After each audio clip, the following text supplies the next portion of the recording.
Hello, my name is David Aguilar. I'm the instructor of this course. This is uh, English 2341, sections 90L and 96L. One of these should appear in your Blackboard. Uh, so before I begin talking about the course, I just want to kind of go through Blackboard briefly if you're not familiar with it.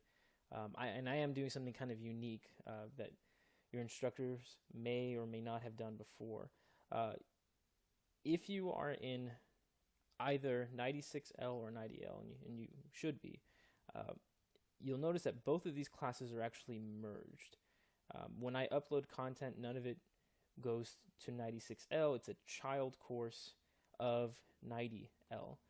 And so anything I pretty much do in 90L will appear in 96L as well.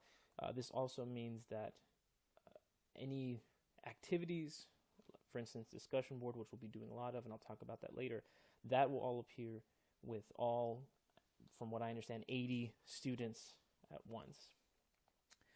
So before I go into this a little bit more, when you access your courses, you should see, and I'm going to go into 90L real quick, you should appear in the announcements page immediately. It may look a little bit different for you. There are a few things I have blocked off here that I've closed off because we won't be using them. But you should see a toolbar on the side as well as announcements. And pretty much announcements I'll use for any big things, and you can go ahead and read what I've posted so far. The main sections we'll be using throughout the course are course materials and discussion board. And for those of you who are curious, of course, you can look at your grades, look at announcements through here. Okay. We will also be using integrity classes. In fact, that's how you're accessing this lecture right now, and we'll go into that in a little bit more detail. So if you go to course materials, I'm going to have everything by week. So week 1 starts on August 28th, that's Monday. And if you click on week 1, you should see a few things already available. The first thing is usually what I post is instructions for what you need to do this week, like reading the announcements page, reading the syllabus, answering a few questions in discussion board, and finally accessing Tegrity. And this should be the link to Tegrity right here. And you'll notice some of these links, right? So if I ask you to do a discussion board, you should see a discussion board posting here. If I ask you to read the syllabus, I usually attach it here. And if I ask you to access Tegrity, there's usually a link here. So I'm going to go through these in order real quick. If I click on discussion, and it says here what your instructions are, when it's due, and so on. If I click on it, you should see this, which is really nothing. You don't see anything. It's just week 1 discussion. You can't see anybody's posts. And that's done on purpose. Essentially, I'm going to ask you to post and then reply to other posts. But you can't reply to other posts until you've created one first. So you'll have to come up here and create a thread. You can give it a title, which you must give it a title. The title doesn't have to be anything specific. It can be week 1 discussion board, or something basic, but that's not important. What is important is what you type here in this message box. Now, my recommendation is that, and this happens to me a lot, if my internet goes out, for instance, and I'm in the middle of typing something, and I try going to submit to send what I have to the discussion board, it won't save, and I'll lose pretty much all of this stuff that I had been working on. And sometimes for those of us who take a while writing, that's sometimes 30 minutes of work gone. So what I prefer to do is actually open, Microsoft Word, type what I want to do there, save it, and then copy and paste that into the message box. And that, I think, is much easier, just to copy and paste whatever you're going to do here elsewhere. And once you're ready, then you can submit, and it should appear in there. And for now, I'm not going to do that. I'm going to hit cancel. But once you submit, you should see your own posts, and you'll be able to see other posts as well. And you'll have to reply to those, and we'll go into more detail about that later in the week once we've actually gotten started. Okay, so let me go back here. I'm going to go back to course materials, go back to week 1. And so we already talked about discussion board. Now, because this is an online class, there really isn't much in the way of face-to-face time. And I like to supplement that, or at least try to, make up for that by having lectures. Now, I'm not comfortable in front of a camera. I hate cameras. So you're going to hear my voice more than anything. You'll click on Tegrity Lecture Capture, which is a link, and it should take you to this page. And it has instructions for students and instructors, but you should see the name of the course up here. Okay, and you will be able to see recordings. Right now, for me, it's not showing any recordings because this is going to be the first one for the semester, but you should see all the recordings now. Okay.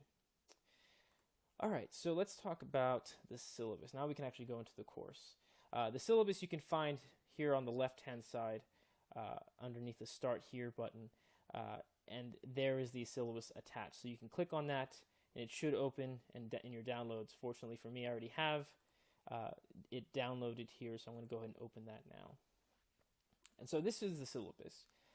It has the title of this course. It's English 2341, Introduction to Literature for Fall 2017. You'll notice that the title of this course is very specific. It's Exploring Forms and Genres from the Western World. And so this is going to be a really basic introductory class for literature, which means it's going to be about short stories. We're going to have some poetry, and we're going to have drama, plays. And that's pretty much it. Just those three genres. No novels, no novelettes, no films. It's just going to be these three basic types of classical literature. So you can read the course description a little bit more if you'd like. Before I do, again, my name is David Aguilar. Mr. David Aguilar is fine. No doctor, please. That's just going to make me feel sad that I don't have my PhD yet. At the moment, the main form of contact is going to be my email. And I respond to emails very quickly. I have access both through Outlook and through my phone. So I usually reply to emails very quickly. Right now, because I was added to this course about a week ago, I have not yet determined when I'm going to have office hours or where my office is, or even a phone right now. Since I'm a lecturer, I'm not a professor.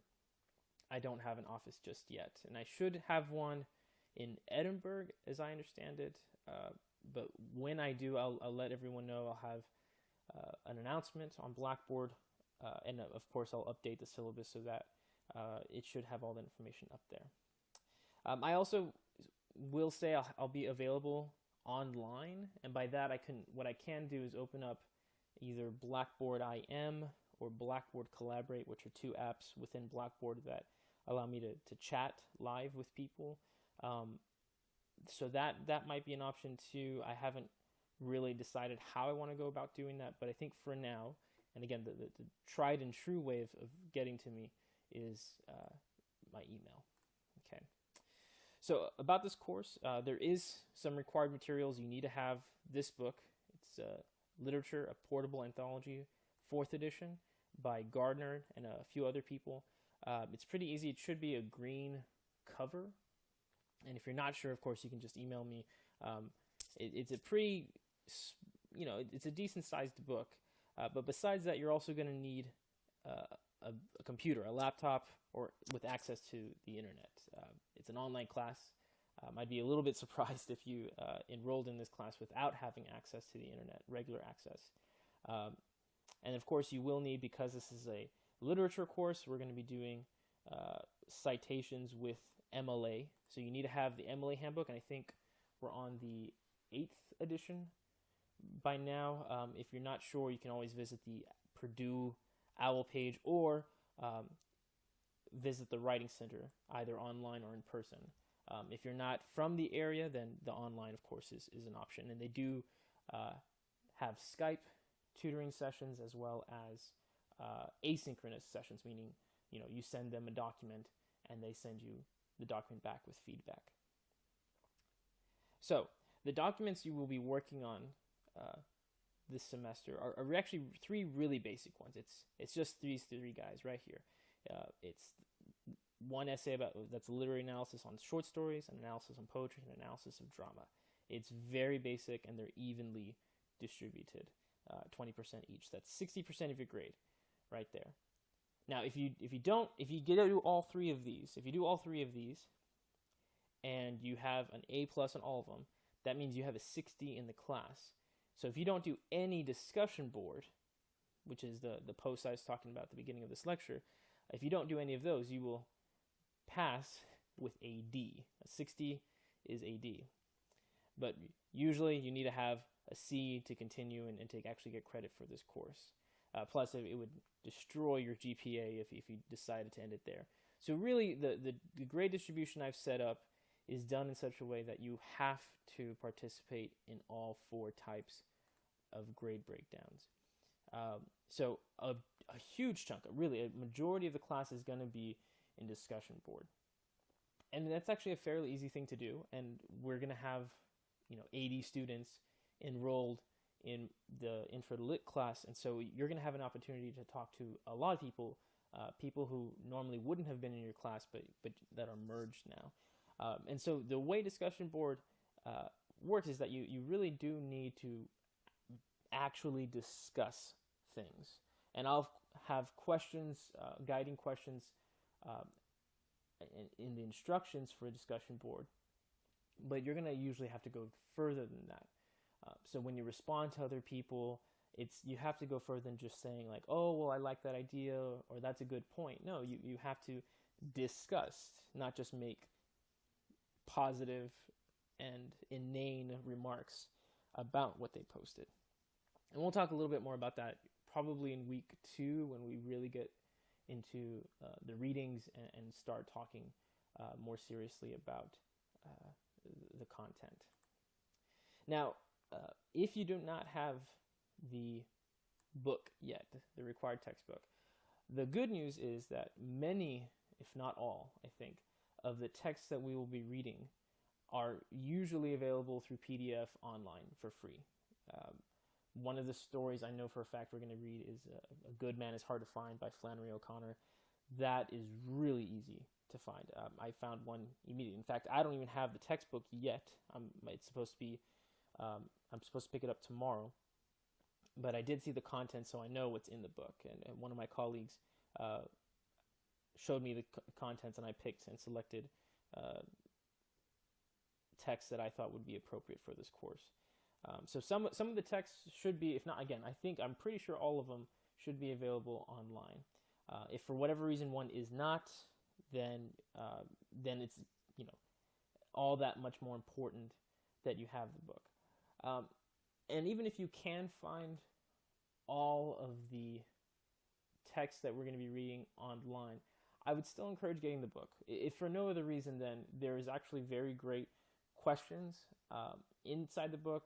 There's guiding points, sample essays from students.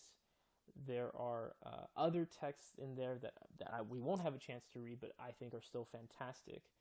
And so I think you could use that as a jumping point if you're going to continue in the English degree, if you're aiming to be an English major, or if you just want to have an appreciation for literature, then you're going to have to go more beyond what we're going to cover in this course, because this is just a 4-month course essentially. That's not enough time to really cover everything we want to cover. All right. So I do have some expectations. You can read these more thoroughly, but essentially we're going to be doing some writing in this class. I mean, we do have 3 essays and discussion board, and because this is an online class, I do expect you guys to write. That's because that's the way we're going to deliver stuff. Because most people we can't really do visual or oral presentations online. There's just not enough server support to do that. And because this is an introductory course, not a graduate course, I don't expect too much of investment on presentations. So this is going to be pretty much text-based. And because it's text-based, I do want assignments to be free of grammatical and mechanical errors. You have to make sure that there are no typographical errors like spelling issues, and same thing with formatting. Since we are going to use the MLA handbook, then you should have your essay submitted in MLA format. Again, if you're not familiar with that, you can, again, visit the Purdue OWL page or visit the Online Writing Center. It's very simple. It's not difficult at all to do that. Like I said before, class discussion is a vital part of class. That means pretty much discussion board. That's what we'll be using to communicate with each other. So that's huge. I don't accept late or incomplete work. You can read a few more of the description here in this paragraph for why I don't, and more importantly, the circumstances in which I will accept it. There are a couple of exceptions, but not too many. If you need anything else, of course, just email me. And I made that clear already, but I can't stress that enough because this is an online course. I don't get to have a lot of face-to-face interaction, so it's really on you to contact me. There's a calendar here listed. It's just I've copy and pasted this directly from the UTRGV site. Should not be anything of a surprise. We will have holidays at some point, no class days, just study day, some last day withdrawals and that sort of thing. But I expect you guys to be aware of that. This is a sophomore class, so I know you've been here for a while now, so you should be more or less familiar with the university's policies and routines. All right. A couple of things that this class should offer. We are going to focus on a few learning objectives, but these are the main ones: critical thinking, communication skills, social responsibility, and personal responsibility. So every text that we talk about, all the discussion that we're going to do, the analysis that we're going to do, are really going to highlight these things. And every time we write, of course, especially in discussion board, there's going to be some element of communication skills. There's going to be lots of critical thinking with the analyses, but the social and personal responsibilities will be covered really in the guiding questions that I'll provide through discussion board. These are listed again here for student learning outcomes, learning objectives, things like being able to read, write, and think critically, to demonstrate understanding of great writers and great works in literature, understanding literary language and analysis, deploying a variety of critical methodologies, sort of, we call this critical theory, an appreciation of literature, and aesthetic appreciation of literature.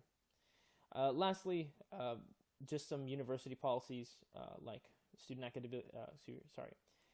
accessibility services. If you have any disabilities that have been documented, you can of course visit their office and let me know if you need accommodations. Or you don't have to let me know. You can go through either the Edinburgh or Brownsville campus and they will inform me. Again, if you have any questions about that, feel free to contact me. But if you'd like to be more discreet, that's fine.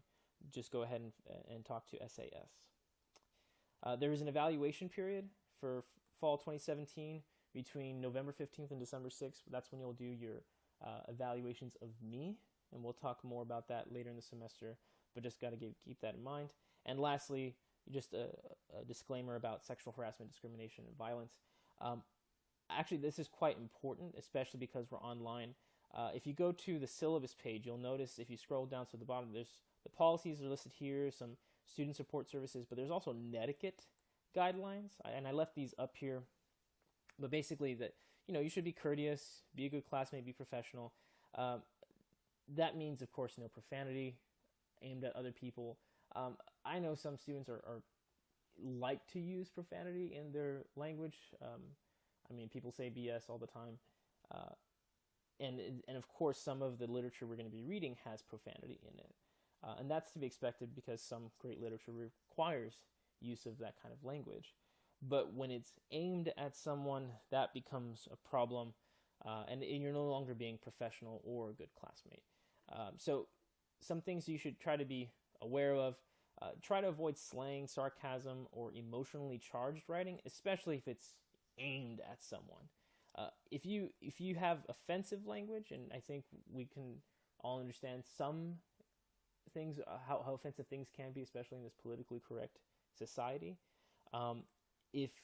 Even if you don't think something is offensive, if someone else feels like it's offensive to them, it can become a problem. And so I'd appreciate some time when you're drafting any discussion board posts, that you be kind of aware of who you might be talking to, especially in the class of 80 people, that someone might not appreciate the things you have to say. So always say something with some class and some grace, and try to be diplomatic when you are trying to make a contentious point. Things like also yelling, which is typing in all caps or trolling people, flaming, and or making sure that you're not dominating discussion. That can be a problem. Although so much, having that in a discussion board form might not be a problem. It can be a problem, however, if you're posting to everybody, right? There's going to be 80 people, and if the same person is responding to all 80 people, that might be kind of intense and overwhelming. So I will have limitations on how many posts you're supposed to have and when to post and so on. So most of that won't be a problem, but I do want everyone to have, be aware that we're dealing with people, of course. Just because you're online doesn't mean you can't be rude to somebody else, and so that we want to avoid situations like that. Okay, so I think that is pretty much all I wanted to cover today, at least in this little mini lecture. So again, if we're going to go back to Blackboard and we go to course materials, again, you should see week 1. Click on week 1 and you should see the instructions here. All right, thank you very much for your time. And again, if you need anything, just let me know. Email me.